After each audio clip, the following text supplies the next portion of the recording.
Maligayang araw mga kaibigan at welcome back muli dito sa aking munting channel, Storytelling.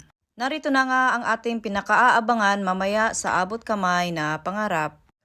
Nakiusap nga itong si Lynette kay Giselle na gusto niya nga itong makausap si Dax dahil may mga katanungan daw ito kay Dax na kailangan ni Dax na sagutin. At ito naman ay tinawagan agad ni Giselle ang pulis na may hawak ng kaso ni Dax at kung papayag nga daw ba ito na makipag-usap dito kay Ma'am Giselle. At maya-maya nga ay nakatanggap ng balita itong si Giselle na pumayag na nga daw itong si Dax na makipag-usap sa kanya, ngunit ito ay may kondisyon na ang gusto niya ay si Giselle lamang. Samantala, naiaabot na nga ni Dax ang bulaklak na para kay Zoe at dito nga ay para bang kinikilig itong si Zoe dahil ang inaakala ni Zoe na ang bulaklak ay galing kay Doc Antonio, ang nasabing bulaklak.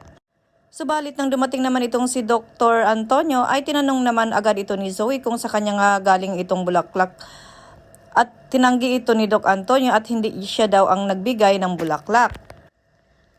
Sa inis ni Zoe ay tinapon niya nga itong bulaklak at kinuha naman ito ni Doc Prado.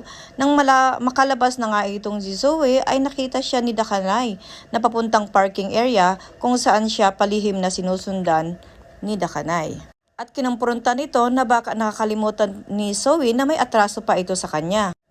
At sakto naman papasok itong si Justin at dito naman ay nakita itong si Zoe at ang lalaki na hindi naman niya makilala sa tingin niya ay para bang boyfriend daw nga ito ni Zoe. Itong si Justin naman ay hinanap naman itong mga kaibigan ni Zoe at pumunta doon at nagtanong naman ito kung may boyfriend nga daw ito si Zoe.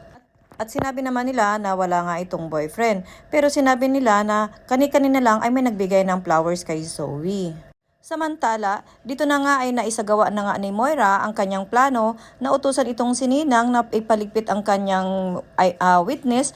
Agad naman ni Ninang pinakilos ang mga tauhan niya sa labas upang puntahan ang nasabing witness ni Moira. At dito ay sinabi ng witness na ito na target sakto naman na nakipagkita itong si Lynette dito kay Dakanay. At nang makaharap na nga ito ni Lynette ay bigla niya nga itong sinampal. At sinabi dito ni Lynette na dapat daw hindi parusa ang pagkakakulong dito kay Dax. At dito naman ay napansin ni Dakanay ang isang waiter na may bitbit na isang baril at dito nga ay nagulat si Lynette. At sinunda naman ni Annalyn itong kanyang ina dahil nag-aalala nga ito papunta sa kay Dax kung saan siya ang magiging star witness nito nga kay Moira. At pati nga itong si Annalyn ay nagulat din sa pagtayo nito ni Dakanay dahil nakita niya nga itong isang lalaki na may hawak nga na baril. Sigurado ito na siya nga ang punteriya. Agad naman itong naalarma at tumayo at sinabi kay Lynette at kinakailangan daw na dumapa pati na rin itong si Annalyn Santos. At bago nga ito nangyari ay nakatawag pa itong si Moira kay Zoe. At ibinilita nga dito ngayong araw na lang daw ang huling sisilayan itong si Dakanay. At kung siswertihin din daw sila, pati na itong si Lynette at Annalyn at mabura na rin sila sa landas nila.